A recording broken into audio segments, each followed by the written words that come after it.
இன்னைக்கு வந்து 56th ஸ்லோகம், 55 வரைக்கும் முடிச்சோம். இன்னைக்கு 56. மின் ஆயிரம் ஒரு சாரி, ஒன்றாய் அரும்பி பலவாய் விரிந்து, இல்லையா? அதாவது இதுல என்ன சொல்றாரு அப்படின்னாக்க, அபிராமி அன்னை தான் வந்து அவளோட அந்த பரவி இருக்கக்கூடிய அந்த பரம்பொருள் தன்மை இருக்கு இல்லையா, அத வந்து சொல்ற. அவதான் எப்படி இருக்கான்னா, ஒன்னா இருந்துட்டு பல வடிவங்களாக இந்த உலகம் எல்லாத்துலயும் பரவி இருக்கா அப்படின்னு சொல்றான். அவ வந்து எல்லாத்துக்கும் அப்பாற்பட்டவளாக இருந்தா கூட ஒரு பக்தனோட இதயத்துல வந்து எப்பவுமே எப்படி இருக்காளாம், நீங்காம குடியிருந்துட்டு அந்த பக்தனுக்கு அனுகிரகம் பண்ணிட்டே இருக்கா அப்படின்னு சொல்றா. சோ அபிராமி அன்னை அப்படின்றவதான் ஒரே பராசக்தியாக இருந்துட்டு எண்ணற்ற உயிர்களாகவும் சக்திகளாகவும் இந்த உலகம் முழுக்க பரவி இருக்கா. அனைத்தையும் நீங்கி நிற்பால் எந்த நெஞ்சினுள்ளே பொன்றாது நின்று புரிகின்றவா அப்படின்னு சொல்றா. சோ அப்படின்னா என்னதுன்னா, இந்த உலகத்துல எல்லாமாக நிறைஞ்சு இருந்தா கூட அவ அதாலெல்லாம் அவ வந்து கட்டுப்படாதவள் அப்படின்னு சொல்றா. ஆனா கூட என்னோட இதயத்துல மட்டும் என்னைக்குமே நீங்காம இருந்துட்டு அருள் புரியறா. இப்பொருள் அறிவார் அன்று ஆளிலையில் துயின்ற பெம்மானும் என் ஐயனுமே. இந்த அதிசயமான ரகசியத்தை முழுசா உணர்ந்தவா யாரு தெரியுமா? பிரளய காலத்துல ஆளிலையில பள்ளி கொண்ட அந்த பெருமாளும் என்னோட தலைவனான சிவபெருமானும் மட்டும்தான் அப்படிங்கிறான். அதாவது இறைவன் வந்து இந்த உலகம் முழுக்க நிறைஞ்சிருந்தா கூட எங்க இருக்காருன்னா ஒரு பக்தனோட தூய்மையான இதயத்துல ரொம்ப நெருக்கமாக வெளிப்படுறார் அப்படிங்கறத சொல்றான். அடுத்தது 57. ஐயன் அளந்தபடி. இதுல வந்து என்ன சொல்றாருன்னா, இந்த உலகம் முழுக்க கூட காக்கறதுக்காக நல்ல நல்ல தர்மங்களை செய்யக்கூடிய ஒன்ன பாடுறதுக்காக இனிமையான தமிழ எனக்கு நீ கொடு அப்படின்னு சொல்றான். ஆனா அதே தமிழ்னால இந்த உலக மனிதர்கள் எல்லாத்தையும் புகழ்ந்து உண்மையும் பொய்யும் கலந்த வார்த்தைகளை போய் நீ என்ன சொல்ல வச்சுட்டியே, எனக்கு வந்து நீ என்னதான் கொடுக்கணும்னா ஒன்ன புகழறது தன்மையை மட்டும்தான் கொடுக்கணும். சோ ஐயன் அளந்தபடி இரு நாழி கொண்டு அண்டமெல்லாம் உய்ய அறம் செய்யும் உன்னையும் போற்றி. சிவபெருமான் கொடுத்த 2 நாழி நெல்ல வச்சுண்டு இந்த உலகம் முழுக்கவும் காத்து அறங்களை செய்யக்கூடியவள் நீதான். உன்னை போற்றி பாடக்கூடிய பாக்கியத்தை எனக்கு தந்த. ஒருவர் தம்பால் செய்ய பசுந்தமிழ் பாமாலையும் கொண்டு சென்று. நீ கொடுத்த அந்த இனிமையான தமிழ்னால ஒன்ன மட்டும் இல்லாம சாதாரண மனிதர்களையும் புகழ்ந்து பாட வேண்டிய சூழ்நிலை கூட எனக்கு வந்துருத்தே அப்படிங்கிறார். பொய்யும் மெய்யும் இயம்ப வைத்தாய் இதுவோ உந்தன் மெய்யருளே. அதாவது உலக வாழ்க்கைக்காக சில நேரங்கள்ல உண்மையும் சில நேரங்கள்ல நம்ம வந்து மிகைப்படுத்தின புகழ்ச்சியையும் சொல்ல வேண்டிய நிலையையும் நீதானே கொடுத்திருக்க. சோ அதனால இதுதான் உன்னோட முழுமையான அருளா. அதாவது மனுஷனோட வாழ்க்கையில பல சூழ்நிலைகள் நம்மளுக்கு வந்து உலக மனிதர்களை சார்ந்து நம்ம இருந்துட்டு இருக்கோம் இல்லையா. ஆனா நம்மளோட திறமை, நம்மளோட கலை, நம்மளோட அறிவு எல்லாமே எதுக்குதான் பயன்படணும்னா நம்மள படைச்சு அந்த கடவுளை போற்றுறதுக்கு மட்டும்தான் பயன்படணும் அப்படின்னு சொல்றான். அடுத்தது 59 இல்லையா?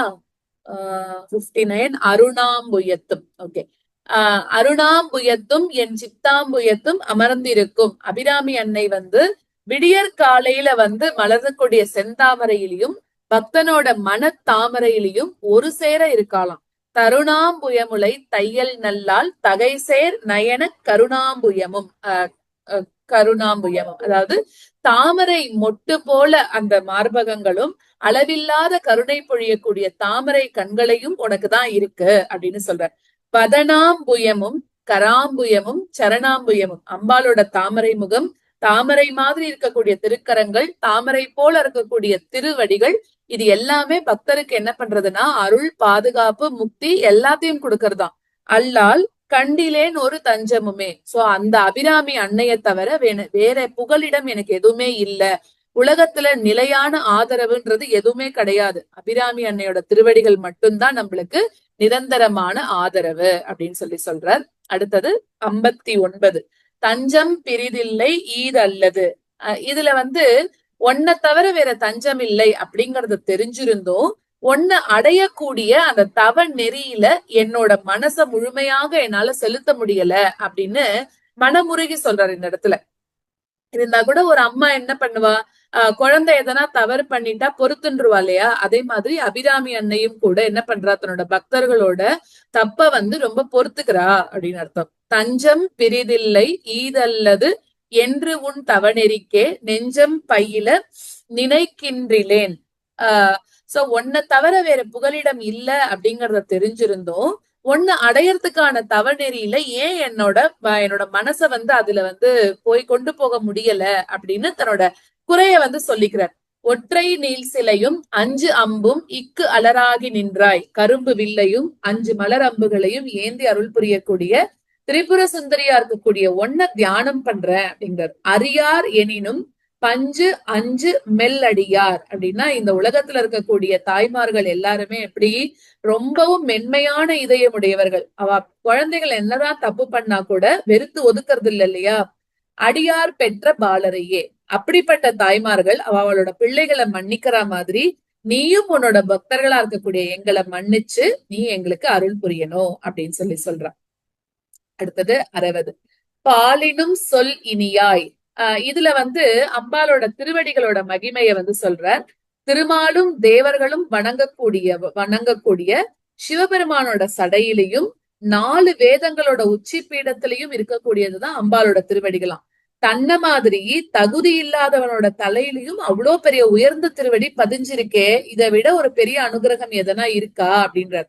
பாலினும் சொல் இனியாய் பனி மாமலர் பதம் வைக்க. சோ பாலை விட இனிமையான அருள்மொழிகளை கொண்ட அபிராமி அன்னை, உன்னோட அந்த குளிர்ந்த தாமரை போன்ற திருவடிகளை எல்லாருக்கும் நீ அதை கொடுத்து அருள் பண்ற. மாலினும் தேவர் வணங்க நின்றோன் கொன்றைவார் சடையின் மேலினமும் அப்படின்னா திருமாலும் தேவர்களும் வணங்கக்கூடிய சிவபெருமானோட கொன்றை மலர் அலங்கரிச்ச சடையின் மேல உன்னோட திருவடிகள் இருக்கு. இது சக்தி தான் எல்லாமே. அம்பாலோட திருவடி தான் பெருமாள் மேல, சிவன் மேல, எல்லாரு மேலயும் அந்த திருவடி தான் இருக்கு அப்படின்னு சொல்றான். கீழ் நின்று வேதங்கள் பாடும் மெய்பீடம் ஒரு நாளினும். சோ 4 வேதங்கள் போற்றக்கூடிய உயர்ந்த பீடமாக இருக்கக்கூடியது உன்னோட திருவடிகள். வேதங்களோட சாரம் எல்லாமே எங்கதான் இருக்குன்னா அம்பாலோட திருவடிகள்ல தான் இருக்கு. சால நன்றோ அடியேன் முடை நாய்த்தலையே. அந்த புனிதமான திருவடிகள் தகுதியே இல்லாத என்னோட தலையிலையும் பதிஞ்சிருக்கிறது எவ்வளோ பெரிய பாக்கியம். அப்போ இறை அருள் அப்படின்றது என்னதுன்னா நம்ம தகுதியினால கிடைக்கிறது கிடையாது. அது யாருக்கு? அம்பாலோட கருணையினால கிடைக்கிறது. நம்ம எப்படி வேணா இருக்கலாம், ஆனா பக்தி பண்ணிட்டோம்னா தகுதியெல்லாம் பாக்குறது இல்லையா அம்பாள், எல்லாருக்கும் தன்னோட கருணைய கொடுத்துடுறா அப்படின்னு சொல்றா. யாரு ஒருத்தர் தாழ்மையோட சரணமடைகிறாளோ அவ தலையிலையும் சிவனோட சடையிலையும் வேதங்களோட உச்சியிலையும் இருக்கக்கூடிய அதே திருவடிகள் நம்மள மாதிரி இருக்கிறவாளோட தலையில கூட அருள் புரியும் அப்படின்னு சொல்றா. அடுத்தது நாயேனையும் இங்கு ஒரு பொருளாக நயந்து சோ இங்க அன்னையோட அந்த கருணை, காரணமே இல்லாத அந்த ஒரு கருணை அதை சொல்றார். தன்னை என்ன சொல்லிக்கிறாருன்னா ஒரு நாயை விட தாழ்ந்தவனாக நினைச்சுக்கிறாரு இந்த இடத்துல. அதாவது என்னையும் ஒரு பொருளாக மதிச்சு நீயே ஆட்கொண்டாய், அப்புறம் என்ன பண்ணிட்ட, உன்னோட உள்ளப்படி உணரக்கூடிய ஞானம் அதையும் நீ எனக்கு கொடுத்துட்ட. சோ நான் பெற்ற பாக்கியம் எவ்வளவு பெருசு அப்படின்னு சொல்ற. நாயேனையும் இங்கு ஒரு பொருளாக நயந்து தன்னை ஒரு நாய்க்கும் கீழே வச்சுண்டு அப்படி இருக்கக்கூடிய என்ன கூட நீ இவ்வளவு சந்தோஷமா ஏத்துட்டியே அப்படிங்கிற. நீயே நினைவின்றி ஆண்டு கொண்டாய் நின்னை உள்ள வண்ணம்.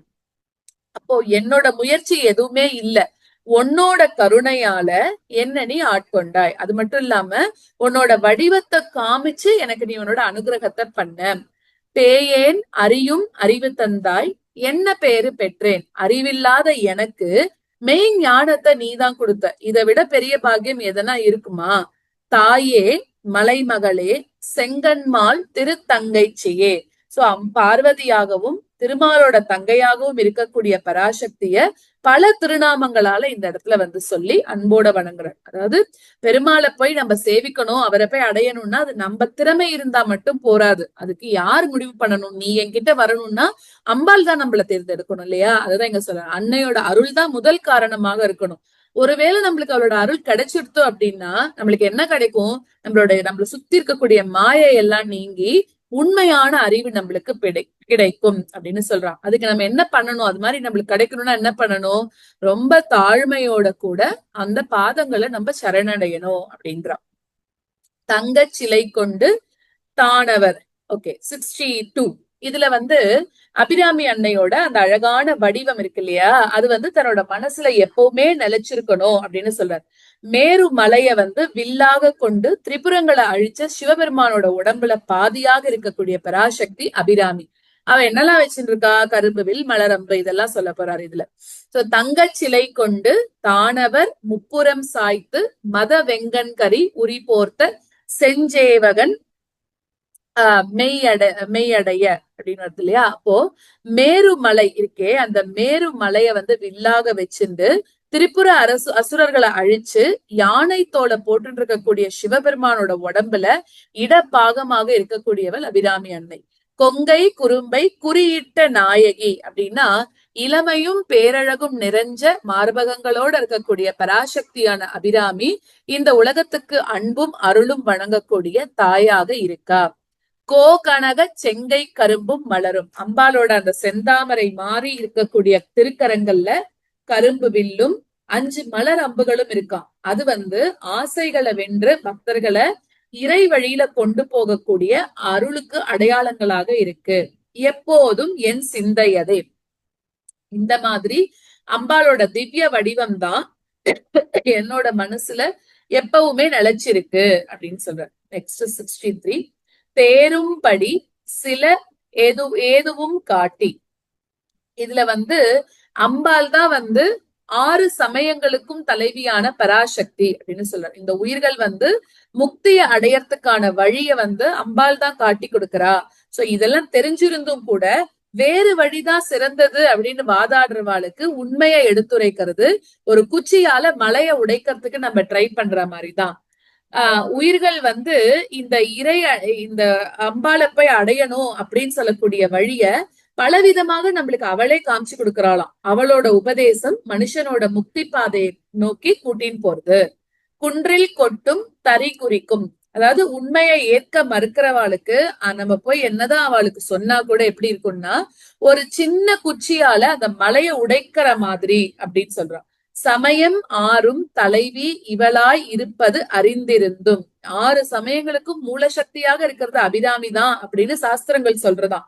அப்ப எல்லா வழிபாடுகளும் கூட இறுதியில அவள்கிட்ட தான் சரணம் அடைகிறது. இத புரிஞ்சுக்காம வாதாடுறவாள்கிட்ட போய் நம்ம எதுவும் பேச முடியாது. வேறும் சமயம் உண்டு என்று கொண்டாடிய வீணருக்கே, இந்த உண்மையெல்லாம் தெரிஞ்சிருந்தும் கூட இது இல்ல வேற வழிதான் சிறந்தது அப்படின்னு வாதாடுற கூடியவா கிட்டக்க வந்து அவெல்லாம் உண்மைய புரிஞ்சுக்காதவாதான் அப்படின்னு சொல்லிடுறான். 64. வீணே வழிகவர் தெய்வங்கள் பால். இங்க அபிராமி அன்னைய தவிர வேற எந்த தெய்வத்துக்கிட்டையும் போயிட்டு பலன் வேண்டவே மாட்டேன், நான் வேற யாரையும் சேவிக்க மாட்டேன், எனக்கு பலன் வேற எந்த தெய்வத்தையும் வேண்டாம் அப்படிங்கிற. அப்போ சின்ன சின்ன உலக பலன்களை மட்டுமே கொடுக்கக்கூடிய தெய்வங்கள் நிறைய இருக்கு. ஆனா நான் அது கிட்ட போமாட்டேன் அப்படின்னு சொல்றார். உனக்கு அன்பு பூண்டு கொண்டேன் நின் புகழ்ச்சி அன்றி பேனேன் ஒரு பொழுதும். நான் என்ன பண்ணிட்டேன், உன் மேல ஃபுல்லா அன்பு வச்சுட்டேன். அதனால உன்னோட புகழ தவிர வேற எதையுமே என்னோட நாக்கால கூட நான் பேச மாட்டேன்.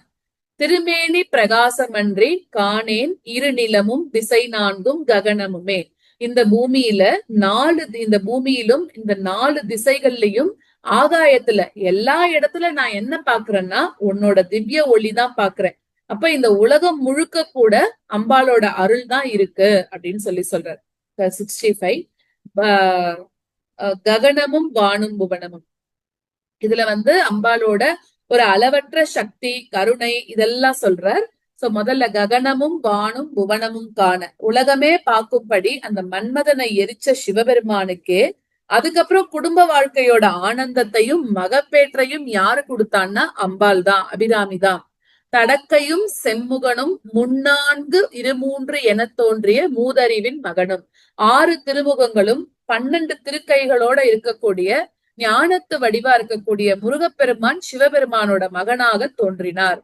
உண்டாயது அன்றோ வல்லினி செய்த வல்லபமே. இது எல்லாமே உன்னோட கருணையும் சக்தியும் தான் அப்படின்னு சொல்லிட்டார். அடுத்தது 66. வல்லபம் ஒன்றறியேன். இதுல வந்து தன்னோட தாழ்மை, அப்புறம் தன்னோட தாழ்மை, அதுக்கப்புறம் முழு சரணாகதி, இது எல்லாத்தையுமே சொல்றார். எனக்கு வந்து கல்வி பெருமையோ இல்லாட்டி திறமையோ கிடையாது.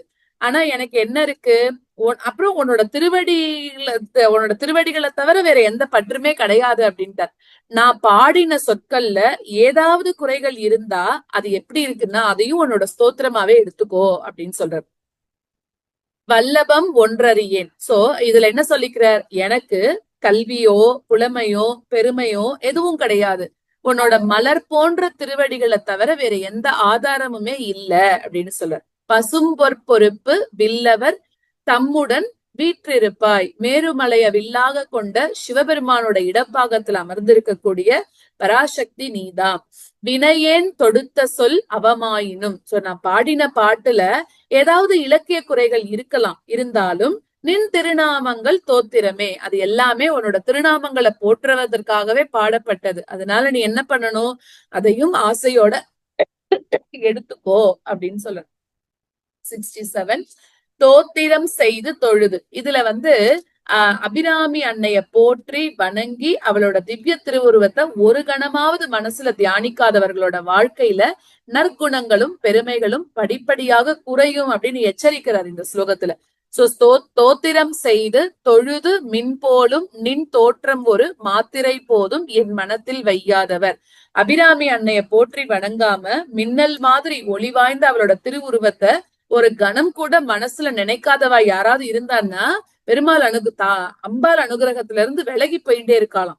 வன்மை குலம் கோத்திரம் கல்வி குணமின்றி அவளோட கொடை குணம் குடும்ப பெருமை உயர்ந்த பரம்பரை கல்வி இது எல்லாமே நாளடைவுல குறைஞ்சு போயிடும். யாருக்கு, அபிராமி அன்னையை சேவிக்காதவாளுக்குன்ற.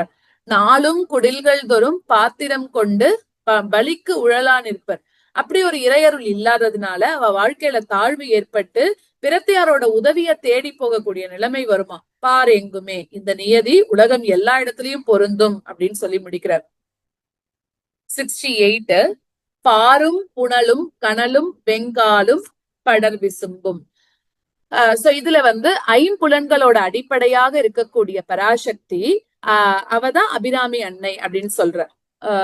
இதுல நிலம் நீர் நெருப்பு காற்று ஆகாயம் இந்த மாதிரி பஞ்சபூதங்களாக அம்பாள் தான் உலகம் எல்லாத்துலயும் நிறைஞ்சிருக்கா. ஊரும் முருகு சுவை ஒளி ஊறு ஒளி ஒன்றுபட. அப்புறம் தொடு உணர்வு சுவை காட்சி மனம் ஒளி இந்த மாதிரி இருக்கக்கூடிய உணர்வுகளுக்கும் ஆதாரமாக அம்பாள் தான் இருக்கலாம். நம்ம உலகத்துல பார்க்கக்கூடிய எல்லா சக்திகளுமே அவகிட்ட இருந்துதான் தோன்றது. சேரும் தலைவி சிவகாம சுந்தரி சீரடிக்கே. இவ்வளோ பேராற்றல் கொண்ட சிவகாம சுந்தரியோட திருவடிகளை சரணமடைகிறதுதான் நம்ம பண்ணக்கூடிய உயர்ந்த தவம். சாரும் தவமுடையார் படையாத தனமில்லையே. அவளோட திருவடிகளை பற்றியவர் யாரெல்லாம் அவளோட திருவடியை நம்பி இருக்காளோ அவளுக்கு கிடைக்காத செல்வம் அப்படிங்கிறது ஒண்ணுமே கிடையாதான். பொருள் செல்வம் மட்டும் இல்ல, ஞானம் நல்ல பேரு இறையருள் இந்த மாதிரி இருக்கக்கூடிய எல்லா செல்வங்களும் அபிராமி அன்னையை சேவிக்கிறவாளுக்கு கிடைக்கும்.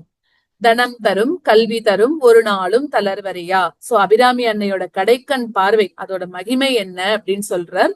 அவளோட அருள் பார்வை மட்டும் கிடைச்சிருது அப்படின்னாக்க செல்வம் கல்வி தளராத மனம் அதுக்கப்புறம் நல்ல உறவினர்கள் வாழ்க்கையில என்னென்னலாம் நன்மை கிடைக்குமோ அது எல்லாமே கிடைக்குமா. அன்னையோட அந்த அருட்கடாட்சம் கிடைச்சிருது அப்படின்னாக்க பொருள் செல்வம் மட்டும் இல்ல, நல்ல கல்வி தெளிந்த அறிவு எந்த சூழலிலுமே சோர்வடையாத மன உறுதி எல்லாமே கிடைக்குமா. அப்புறம் தெய்வ வடிவம் தரும் நெஞ்சில் வஞ்சமில்லா இனம் தரும். அம்பாலோட அருள் மனுஷனுக்கு நல்ல குணம் உறவினர்கள் நல்ல நண்பர்கள் எல்லாரையும் கொடுக்கறது. நல்லன எல்லாம் தரும் அன்பர் என்பவருக்கே. அபிராமிய உண்மையான அன்போடு வழிபடக்கூடிய பக்தர்களுக்கு வாழ்க்கையில தேவையான எல்லா நன்மைகளும் அவளே கொடுத்துடுறாளாம். கணம் தரும் பூங்குழலால் அபிராமி கடைக்கண்களே. மேகம் மாதிரி கருமையான கூந்தலோட இருக்கக்கூடிய அபிராமி அன்னையோட கருணை நிறைந்த கடைக்கண் பார்வைதான் இந்த மாதிரி இருக்கக்கூடிய எல்லா வரங்களுக்கும் காரணம். கண் கழிக்கும்படி கண்டு கொண்டேன் கடம்பாடவியில் பண். இதுல அம்பாலோட அந்த திவ்யமங்கல வடிவம் இருக்கு இல்லையா, அத நேர்ல தரிசிச்ச ஆனந்தம் அத சொல்றார். கடம்பவனத்துல இருக்கக்கூடிய அம்பாலோட இனிய குரல் வீணை பசுமை நிறம் இதெல்லாம் பத்தி. கண் கழிக்கும்படி கண்டு கொண்டேன் கடம்பாடவியல். அபிராமி அன்னையோட அந்த அருட்காட்சி தனக்கு கிடைச்சதுனால என்னோட கண்கள் ரொம்ப பெரிய பாக்கியம் பண்ணிருக்கு அப்படிங்கிற. பண்களிக்கும் குரல் வீணையும் கையும் பயோதரமும். அம்பாளோட அந்த இனிமையான குரல், வீணை வச்சிருக்கக்கூடிய கைகள், தாய்மையை வெளிப்படுத்தக்கூடிய மார்பகங்கள், இது எல்லாத்தையும் பக்தி பரவசத்தோட வர்ணிக்கிறார். மண்களிக்கும் பச்சை வண்ணமும் ஆகி, மரகதம் மாதிரி பச்சை நிற திருமேனி, மனசை ஈர்க்கக்கூடிய பேரழகோட இருக்கான். மதங்கற்குல பெண்களில் தோன்றிய எம்பெருமாட்டி தன் பேரழகே. மாதங்கி வடிவில் அருள் புரியக்கூடிய அபிராமி அன்னையோட பேரழக தரிசிக்கிறது தான் ஒரு பக்தனோட வாழ்க்கையில ரொம்ப பெரிய பாக்கியம். மதங்கர் குலத்துல வந்தவ தான் அபிராமி அன்னை, அதனால சொல்றேன். அதுக்கப்புறமா அம்பாளோட திருவுருவத்தை பக்தியோட தியானிக்கிறது மனசுல அமைதியையும் ஆனந்தத்தையும் கொடுக்கறது அப்படின்னு சொல்றார். அந்த தரிசனம் அப்படிங்கிறது கண்களுக்கான இன்பம் மட்டும் இல்ல, ஆத்மாவுக்கான பேரின்பமும் கூட அப்படின்னு சொல்றார்.